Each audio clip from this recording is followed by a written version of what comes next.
ತಲೆನೋವು, ಕಣ್ಣಿನ ಸುತ್ತ ನೋವಾಗ್ತಾ ಇರೋದು, ತೀವ್ರ ಜ್ವರ, ವಾಂತಿ, ಮೈಕೈ ನೋವು, ಸಣ್ಣ ಸಣ್ಣ ಗುಳ್ಳೆ ಏನಾದರೂ ಆಗ್ತಾ ಇದ್ರೆ ನಿಮ್ಗೇನಾದರೂ ಡೆಂಗ್ಯೂ ಇನ್ಫೆಕ್ಷನ್ ಆಗಿದೆಯಾ ಅಂತ ಹೋಗಿ ಕನ್ಫರ್ಮ್ ಮಾಡ್ಕೊಳ್ಳಿ. ಯಾಕಂದ್ರೆ ನಮ್ಮ ರಾಜ್ಯದಲ್ಲಿ ಅತಿ ಹೆಚ್ಚಾಗಿ ಡೆಂಗ್ಯೂ ಕೇಸಸ್ ಬರ್ತಾ ಇದೆ. ಇದರಿಂದ ಮರಣ ಹೊಂದುತ್ತಾ ಇರುವಂಥ ಸಂಖ್ಯೆ ಕೂಡ ಹೆಚ್ಚಾಗ್ತಾನೆ ಇದೆ.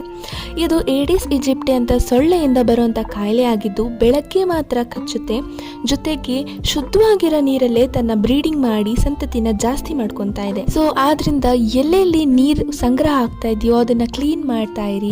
ಮೇನ್ ಆಗಿ ಮಳೆ ನೀರು ಹೋಗೋದಕ್ಕೆ ಈಸಿಯಾಗಿ ಜಾಗ ಮಾಡ್ಕೊಂಡಿರಿ. ಪ್ರಿವೆಂಟಿವ್ ಮೆಷರ್ಸ್ ಅಂತ ಸೊಳ್ಳೆ ಪರದೆ, ಮಾಸ್ಕಿಟೋ ರೆಪಲೆಂಟ್ ಕ್ರೀಮ್ಸ್ ಆಗಿರ್ಬೋದು, ಕಾಯಿಸಿ ಆರಿಸಿರುವಂತಹ ನೀರು ಕುಡಿಯೋದು, ಶುಂಠಿ ಅರಿಶಿನ ಹಾಕಿರುವಂಥ ಕಷಾಯ, ಫುಲ್ ಸ್ಲೀವ್ಸ್ ಬಳಸೋದು, ಅತಿ ಹೆಚ್ಚಾಗಿ ನೀರನ್ನ ಕುಡಿಯುವಂಥದ್ದು, ಫ್ರೂಟ್ ಜ್ಯೂಸಸ್, ಸಿಟ್ರಸ್ ಫ್ರೂಟ್ಸ್, ದಾಳಿಂಬೆ, ಪಪ್ಪಾಯ, ವೈಟಮಿನ್ ಸಿ ಹೆಚ್ಚಾಗಿರುವಂಥ ಹಣ್ಣುಗಳನ್ನು ತಿನ್ನುವಂಥದ್ದು. ಈ ರೀತಿ ಮಾಡೋದ್ರಿಂದ ಬಾಡಿನ ಹೈಡ್ರೇಟ್ ಆಗಿ